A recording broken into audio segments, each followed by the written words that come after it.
سليم الزواري، مهندس عام بالاتحاد التونسي للفلاحة والصيد البحري.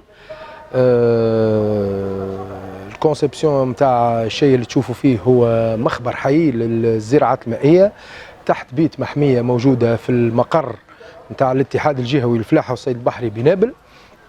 دونك هذا ثمرة نتاع مجهود كبير ياسر من 2011 واحنا نخدموا على برنامج الزراعات المائية، لأنه كنا نشوفوا في مستقبل القطاع الفلاحي كونه مش يعاني برشا من مشكلة الشح المائي، والتقنية هذه الزراعات المائية هي تقنية تجي في سياق بديل من البدائل لمعالجة مشكلة الشح المائي، ولكن في نفس الوقت توفير الغذاء.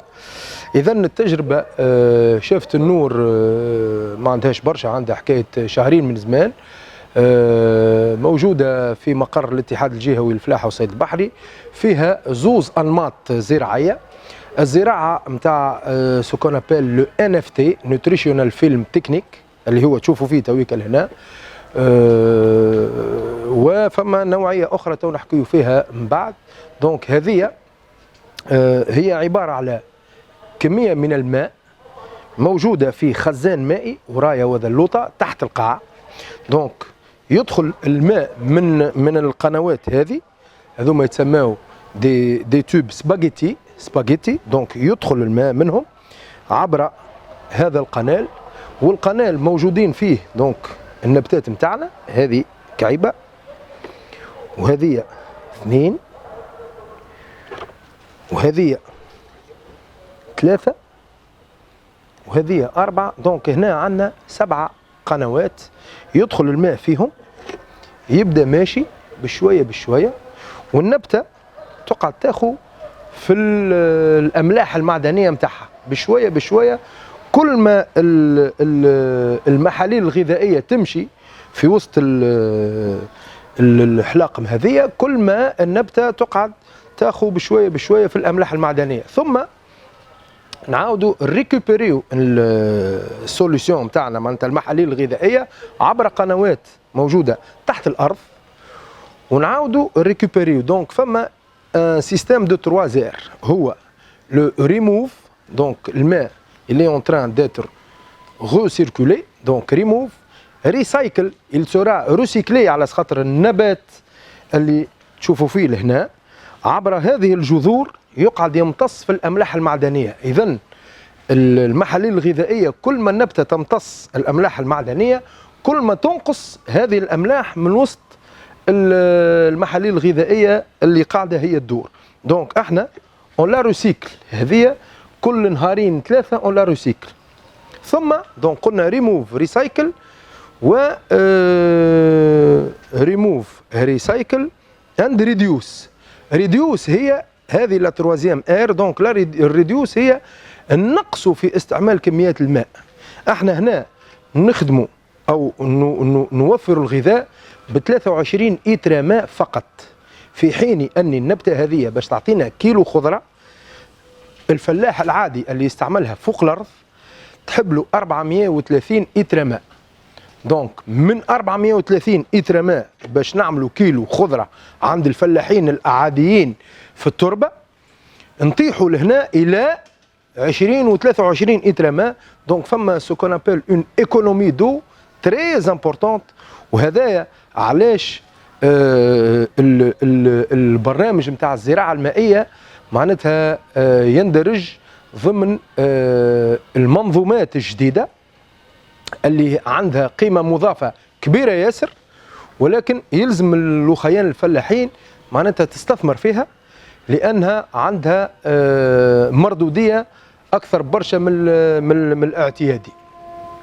نحب كذلك نوري بما انه هذايا هو مخبر حي. دونك احنا نخدموا في توسكي تطوير الزراعه المائيه، رغم انها زراعه مائيه جديده وحديثه، الا انه احنا هنا في المخبر الحي قاعدين نطوروا برشا في المنظومه هذه. بالنسبه للمنتجين اللي مش يبداو يخدموا مشروع من المشاريع نتاع الزراعه المائيه. اول حاجه مش يبداو بها، مش يسالوا، مش يقولوا هالنباتات هذوما منين نجيبوها. احنا سهل برشا، يمشيوا للبيبينيير، بيبينيير معناتها المنبت، يجيبوا الزريعه. واحنا هنا عندنا معناتها زريعه نتاعنا خاصه بنا، ني الفي اون تونيزي، هذه طماطم جديده ني الفي اون تونيزي، تتسمى الريد شيري. دونك يمشي للبيبينيير، يجيب لي بلاتو هذا كيما هكا، يولي ياخذ النبتات نتاعو، يجبد النبتات نتاعو هذوما يجبدهم، ينحي لهم التربه نتاعهم، وياخذ الكيسان معناتها حاملي الزراعه كيما هكا، ويبدا يحط. احنا لهنا اعتبارا كونه هذا سيتا لابوراتوار او مخبر حي، قمنا بتطوير هذه المحامل الزراعيه. هي علاش؟ لانها بدات بالكيسان الظراف كيما هكا، وطبيعي انه كيسان كيما هذوما اذا كان الكعبه كلافس مازال تو عاطيه معناتها 3 ولا 4 ساقين، والكميه نتاع الجذور بالكيفيه هذه، طبيعي كونه الكاس هذا يمشي يولي ضيق شويه عليه. دونك من الكيسان هذوما وقع تطوير الكيسان الى الكيسان هذم، الا انه الكيسان هذوما في الاندستري تونيزيان موجودين، ولكن يعملوا لنا مشاكل نتاع عرق. كان تلاحظوش لهنا تو كي نجبد الكاس هنا فما برشا كميه من لا ترونسبيراسيون. دونك هنا تولي تنجم تكون فما دي مالادي فونجيك، معناتها امراض فطريه. دونك شعملنا زدنا طورنا ما بعد هذا، شو ولاو الكيسان اولا في الحجم، دونك اكبر شويه، ولينا حجم اكبر شويه باعتبار كونه كي نقلوا الجذور نتاعها معناتها صغيره. واحنا هذه ولات في 7 سنتي، واحنا عندنا 10 سنتي، دونك قريبه للماء باهيه. ثم طورنا في اللي كولور كذلك، هذا الاحمر وهذا الاكحل، ومشينا الى ما بعد هذا اللي هو الكاس اللي انتم تويك تشوفوا فيه. دونك ولينا زدنا سكرنا شويه من هنا، وحلينا نقب اللوطانين. علاش؟ لانه البارتي هذه لقينا اللي فما دو لا لوميير اللي تدخل. دونك ولينا نخدموا بالكيسان هذوما اللي يعطيونا احسن روندمون ويعطيونا اون ميور ايراسيون. وداير هاكم تشوفوا في اللوراسينمون سي ان راسينمون بلون، معناتها خالي من الامراض الفطريه. دونك هذا بصفه عامه او بعجاله معناتها كيفاش البروجي. دونك نكملوا في مرحله اخرى الجعب نتاعنا او قنوات الزراعه. دونك يخدموا على المحاملي الزراعه هذوما. نحب نحكي كذلك او نعرج على التجربه الايطاليه مع الاخوان لي بارتنير ايطاليان، باعتبار كونه هما بيدهم زاد يعيشوا حاله نتاع شح مائي كبير برشا. دونك خدمنا مع بعضنا برنامج او منظومه الزراعه المائيه، وطورنا منظومه الزراعه المائيه، وخدمنا على معناتها الزراعات قصيره المدى اللي كما الخضر الورقيه ما تمشيش اكثر من 3 شهور. وخدمنا كذلك زاد على الزراعات طويله المدى كما الثمريات اللي هما طماطم، فلفل، ولد القمره، بتنجال، هذوما. دونك واللي هما مش يكونوا معناتها هدف من الاهداف نتاع تحقيق الامن الغذائي للشعب التونسي. دونك في التجربه خدمنا عديد معناتها التجارب، منها كيفيه معناتها الحصول او كيفيه اتمام معناتها بيوت محميه بالنسبه للمنتجين.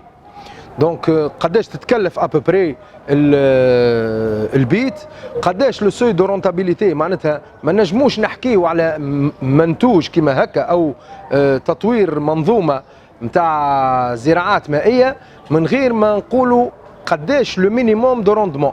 يعني ما نحكيوش بالنسبه لنا في تونس اقل حاجه باش نجموا نخدموا مع المنتجين او مع الفلاحين يلزم بيت محمي نتاع 500 متر مربع. ال 500 متر مربع كو سوا خضر ورقيه والا خضر ثمريه، من هنا نجموا نحكيو على رونتابيليتي وعلى معناتها ديمومه السير هذه. هذا في مرحله اولى. المرحله الثانيه بالنسبه للمنتجين يلزم يثبت روحه المارشي نتاعو، بما معناه بالنسبه للخضر الورقيه احنا لهنا بصدد تجربه الحبق، دونك كما تشوفوا بصدد تجربه الليتو. دونك هذوما تنجم تقول في الخضر الورقيه عندنا كميه كبيره في وسط السير، يمشيوا من 3500 حتى ل 4500 نبته في ال 500 متر مربع، في حين انه هو في ال 500 متر مربع البرة معناتها الفلاح يحط بريسك 20% من الكميه هذه. دونك الكميه نتاع البذور وكميه النباتات تكون بريسك 10 مرات اكثر من اللي يخدم فيه الفلاح البرة. وكما تشوفوا تو عندكم هنا معناتها في المتر مربع، انا هنا عندي في المتر مربع عندي كثافه محسوب نتاع 20 نبته، كان نحسبوا 1 متر كاري هكايا 20 معناتها 20 بي بار متر كاري، الور كو الفلاح العادي يعمل 50,000 جدره نتاع شو اسمه نتاع ليتو في الكتار. كيف نحسبوا 50,000 في الكتار معناتها 50,000 في 10,000 متر مربع، مش نلقاو نسبه كثافه نتاع 5 نباتات في المتر مربع. زيد على هذا كي نحكيو على نفس النبته معناتها احنا النبته بيدها نجموا نعملوا 2 سيكل 3 سيكل 4 سيكل، نجموا نمشيو حتى ل5 سيكلوات في العام، الور كو البرة معناتها سيكل بركه ولا او ماكسيموم 2 سيكل ويقلب الفلاح. دونك هذايا زاد كذلك من الحاجات اللي نحبوا نحكيو عليهم ونفسروهم للأخيان المنتجين باش ينصهروا وينخرطوا في مثل هذه المنظومات. شنو الاخر نحب نحكي عليه؟ هذا هو معناتها بعجاله بالنسبه للخضر الورقيه.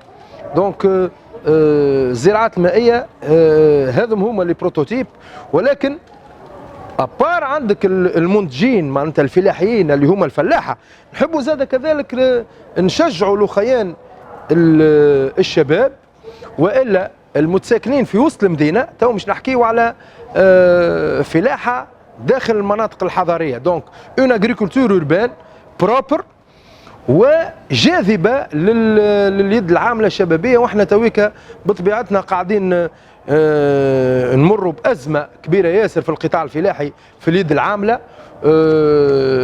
الفلاحه الكبار معناتها الصغار ما همش قاعدين يمشيوا ويورثوا في الممارسات الزراعيه هذيا، بالعكس معناتها برشا فلاحه قاعدين يلقاو في اشكاليه كيفاش وليداتهم معناتها مش ياخذوا المشعل في القطاع الفلاحي. انا نقول لهم كونوا هذا النوع او هذا النوع هو هذه المنظومه الجديده اللي احنا تويكا بصدد ارساء الركائز نتاعها لي بيلي نتاعها.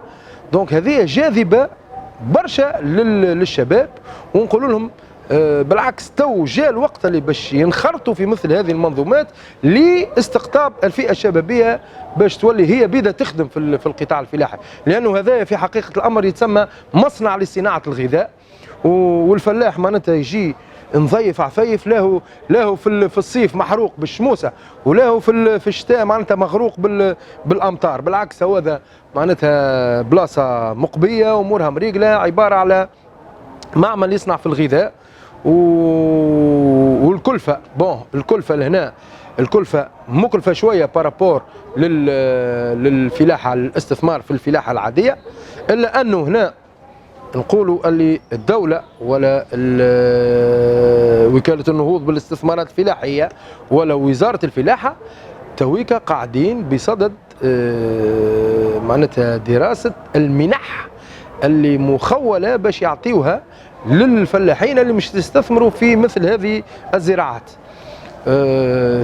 ثاني حاجة مهمة كذلك برشا، كونه هي فلاحة نظيفة نجموا نزاولوها نحن في وسط المدينة، معناتها حتى إنسان عادي يحب يعمل حويجه صغيره، سير صغيره، اون ميني سير فوق السطح نتاعو ولا في جرده نتاعو ولا كذا، نجموا نعاونوه لاقامه هذا النوع من المشاريع ويستثمر فيها، وبشوي بشوي يولي هو بيدو ياكل منها. المذاق نتاعها ما فماش ديفرينسا كبيره ياسر ما بينها هي وما بين المنتوج اللي جاي من الارض. داير في التجربه الايطاليه انتيزا عملنا التحاليل معناتها الغذائيه بالنسبه للطماطم وللحبق وللخس، وكانت خاصه معناتها بالنسبه للطماطم فما دي زونتي اوكسيدون لقيناهم مرتين اكثر معناتها الكونسنتراسيون نتاعهم في وسط الطماطم اللي جايه من منظومه نتاع زراعات مائيه. وهذا ياكدوه كذلك الاخيان الخبراء في مخابر تكنوبول برج سدريه، دونك بشهائد معناتها موجوده. وهذا اللي زاد خلانا معناتها نشجعوا الاخيان الفلاحين ونشجعوا كذلك لو كونسوماتور تونيزيان باش ياكل اي منتوج جاي من الزراعات المائيه، لانه احنا هنا في حقيقه الامر ما نستعملوش لي زيربيسيد. مثال نعطيك انا، الفلاح اللي مش يمشي يزرع الطماطم نتاعو ولا مش يزرع شو اسمه الخس ولا الحبق ولا الليتو، ملزوم باش يعمل ضربه اربيسيد من الاول بكل باش ينظف التراب نتاعو، ثم يغرس النباتات نتاعو المشاتل اللي كنا نحكيو عليهم باش يغرسهم على نظافه. دونك هو اول حاجه يعملها مش يعمل ضربه اربيسيد، الاربيسيد هذايا الريزيدو نتاعو تقعد في وسط التراب. دونك فما اشكاليه كبيره ياسر في سكون ابل الريزيدو، الرواسب نتاع البستيسيد، الرواسب نتاع المبيدات. احنا هنا هذايا ما نستعملوهش. اثنين، نستعملوا المصائد. هنا عندي مصائد كان تشوفوا شي فيهم، هذو المصائد، هذو المصائد بالجاذبيه الغذائيه وبالجاذبيه معناتها الجنسيه. دونك مصائد تجبد لي الذبان هذايا نتاع التوتا ابسولوتا، هذايا الذكر نتاع التوتا ابسولوتا، وهذوما دي كابسول فيرومونيك فيهم الرائحه نتاع انثى التوتا ابسولوتا. دونك الذكر يجي يسحيد هذه انثى، يلصق في وسط الكول، il sera immobilisé ويموت غاديكا. وهذا ما يفسر كونه نجموا نتحصلوا على ثمار معناتها في الطماطم خالي من الشوائب، تجم من غاديكا ديريكتومون تبدا تاكل. هذه اثنين، عندنا زاد كذلك مصائد تتسمى كروماتوغرافيك. كروماتوغرافيك معناتها ترتكز على الكولور. دونك هذه نوعيه من المصائد، هذه مصائد زرقاء، هذه كما قاعدين تشوفوا مصائد زرقاء تجبد نوعيه اخرى من الحشرات اللي تطير، اللي كذلك عندها تعمل اشكاليه في تكوين الكعب نتاع الطماطم. وهذوك زاد كذلك مصائد صفراء كذلك تجبد نوعيه اخرى. معناتها احنا هنا بطريقه او باخرى نتبعوا في ممارسات فلاحيه تخلينا ننتجوا منتوج خالي من الرواسب نتاع المبيدات الفلاحيه. اذا منتوج نظيف منتوج نظيف ما فيهش حتى شوائب في التكوين وما فيهش حتى رواسب نتاع مبيدات. معناتها هذه تنضج نهز من غادي ناكل.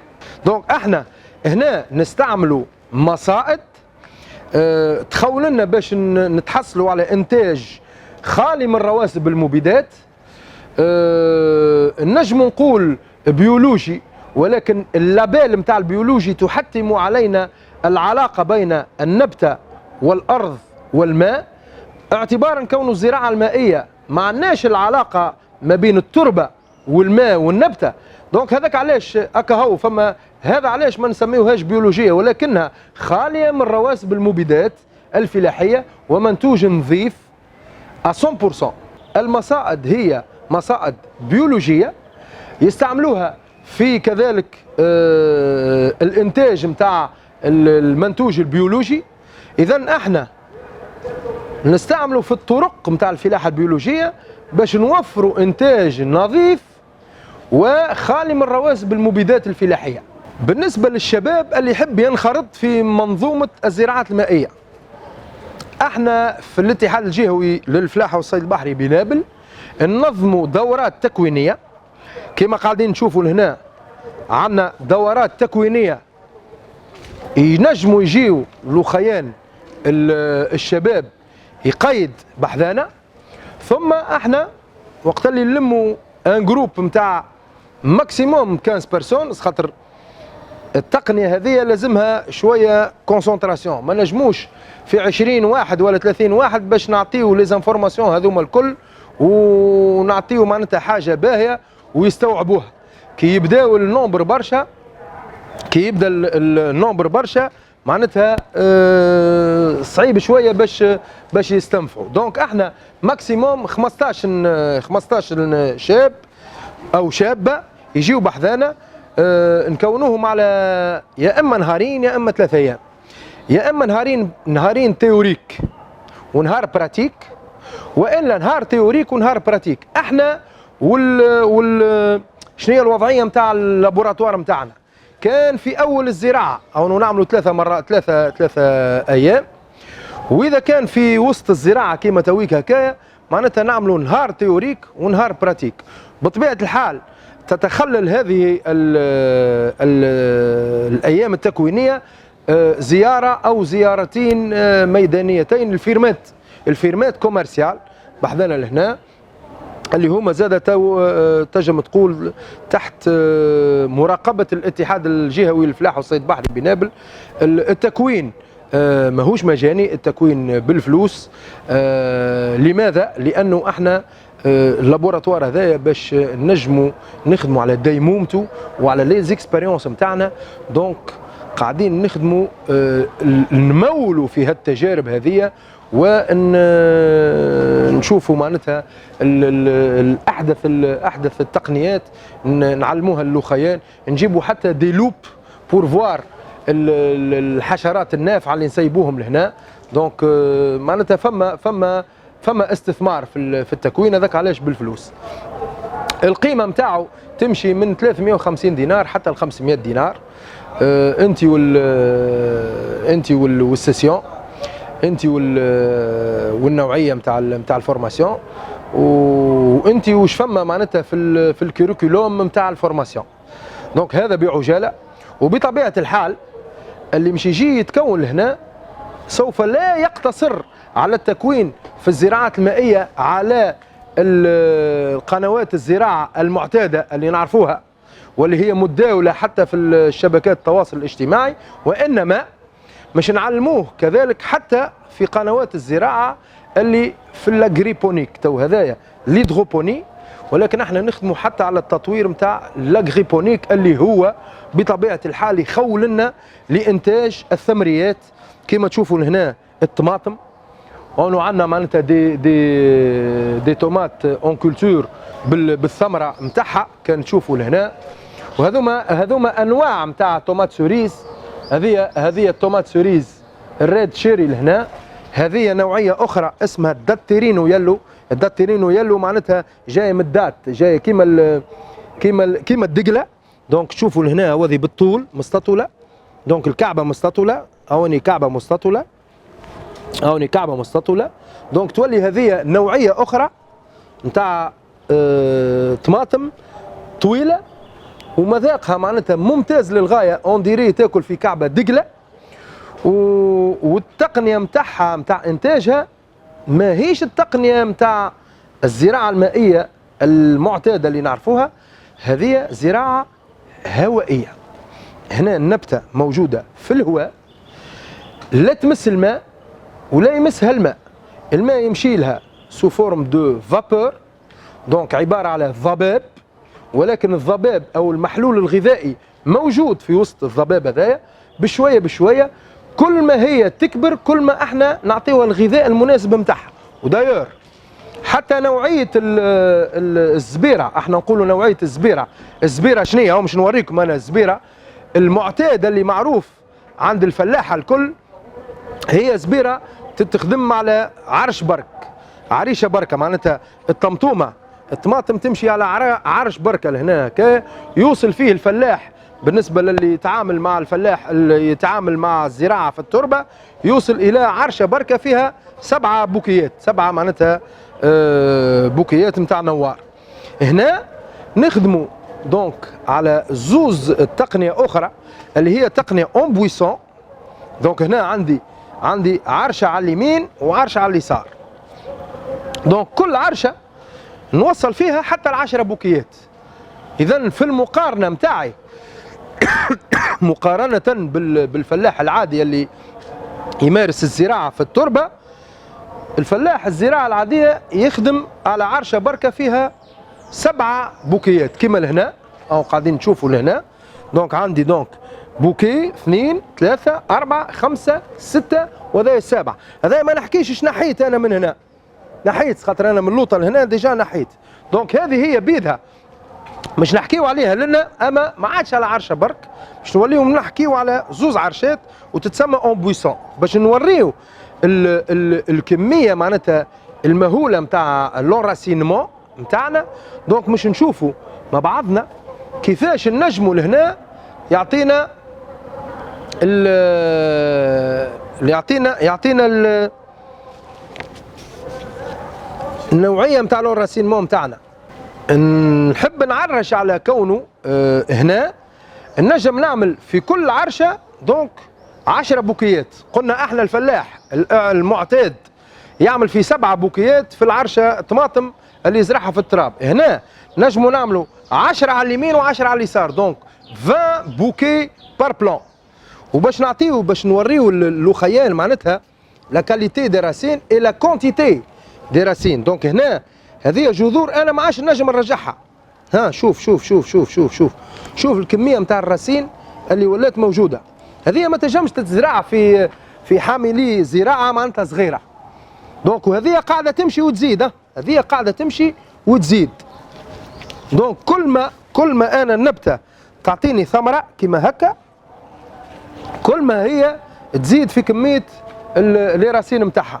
هنا زاد كيف. دونك هنا تجربة جديدة، هذه زراعة هوائية مش تعطينا معناتها ما بعد الزراعة المائية، ما بعد ليدغوبوني. دونك يتسمى لاغريبونيك اللي هو تويكا براتيكمون موجود كان في عند لي بارتنير نتاعنا في ايطاليا، واحنا خدمنا عليه معناتها. دونك ingénierie tunisienne, matériel tunisien à 90%, تجربة تونسية 100%، ومهندسين زاد توانسة 100%. دونك هذه حتى لي زولندي اللي يخدموا في الطماطم عندنا معاهم علاقة أخرى ويحبوا ياخذوا معناتها نفس التقنية، لأنه هما في هولندا يخدموا يعملوا الجير بوكو الجينير بوكو دو ديشي. دونك يخدموا في البيرليت ويخدموا في الفيبر دو كوكو، وبعد ما يكملوا يزرعوا الفيبر دو كوكو والبيرليت الكل يطيشوه. هنا عندي زيرو ديشي. دونك هنا توفى الطماطم جو جينير زيرو ديشي. كان الجدره نتاع الطماطم ساي هكا فات مشات على روحها هكا.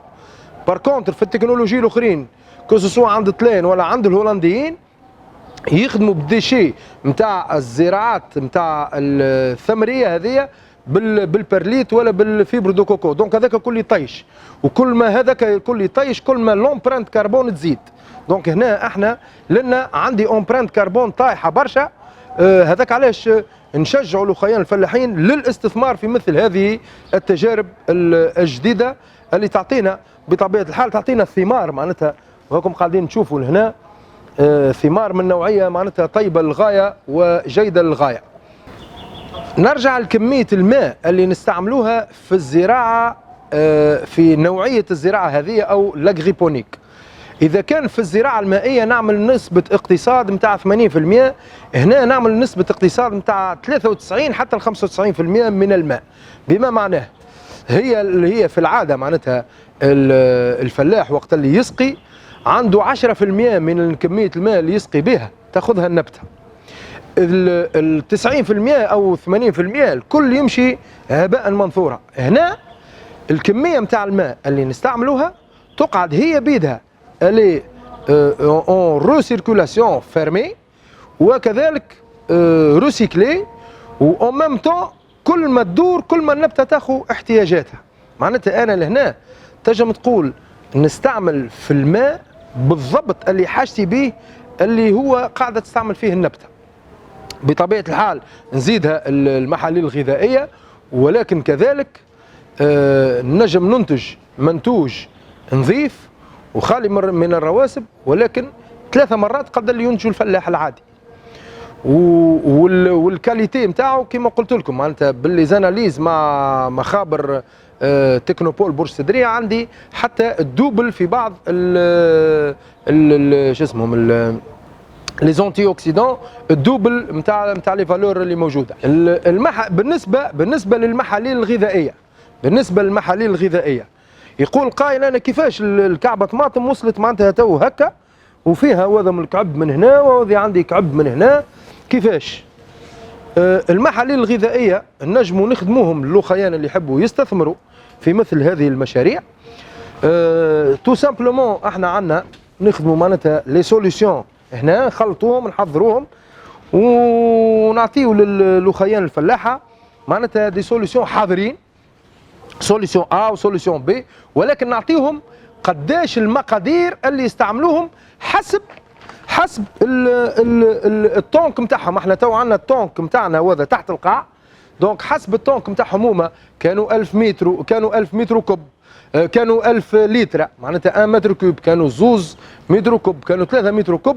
انت وشنو عنده الفلاح نحضروا له المحاليل الغذائيه نتاعو ونعطيوه النسب بالضبط. على كل متر كوب يلزم يحط مثلا 10 لترات سوليسيون A و10 لترات سوليسيون B، هذو نحضروهم له ونمدوهم له، وكذلك نعملوا معاه المرافقه. مش هذا كهو، ولكن نعملوا له مرافقه حتى وقت اللي يعمل الانستالاسيون نتاع السير نتاعو، نعاونوه كذلك في الانستالاسيون نتاع السير نتاعو ونخدموا معاه من الفها الى يائها. بالنسبه للاستثمار في مثل هذه الزراعات المائيه مثلا لازم يكون الفلاح اللي مش يستثمر فيها عمل على الاقل تكوين في البرنامج هذا، لانه يلزموا شويه معناتها اهتمام اكثر معمق بالنسبه للنباتات نتاعو، خاصه زياده المحاليل الغذائيه شنية، قداش المقادير، قداش المتابعه نتاعها، لانه فما زاد مقاييس نتاع نسبه حموضه نتاع المحاليل الغذائيه تتقاس براتيكمون، تنجم تقول كل يوم. التمبيراتور هذه زاد كذلك، كونه عندنا معناتها نقيسوا التمبيراتور، نقيسوا الهيغرومتري، نسبه الندوه اللي موجوده في الهواء، هذوما كل عوامل يتقاسوا. دونك الفلاح العادي ماذا به يعمل فيهم تكوين باش ينجم يكونتروليهم معناتها وقت اللي يستثمر في مثل هذه الزراعات. الفلاح اللي يعمل استثمار في مثل هذه الزراعات قادر باش يرجع اذا فلوسه تنجم تقول في 2 حتى ل3 سنوات، علما وانه الروندمون بالنسبه للخضر الورقيه ينجم يوصل حتى ل10 مرات بارابور للي في التراب، وبالنسبه للطماطم ينجم يوصل 2.5 3 مرات، ينجم يوصل حتى ل4 بالنسبه للزراعات نتاع الطماطم في البيوت المحميه.